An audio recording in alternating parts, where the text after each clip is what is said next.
С детства пою, вот. Услышали, пригласили. Я, пожалуйста.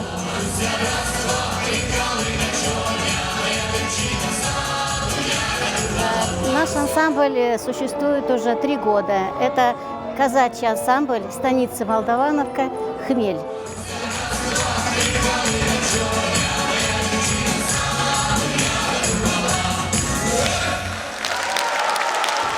Ансамбль «Хмель».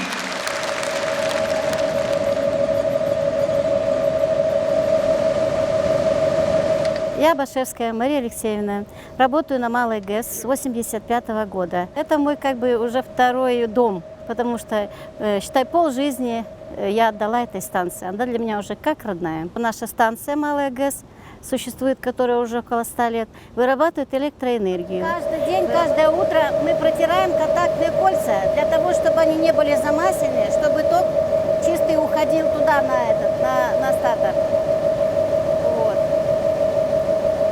Сейчас у нас 4 человека работает, работала я одна. Оба генератора работали. И я управлялась как-то так.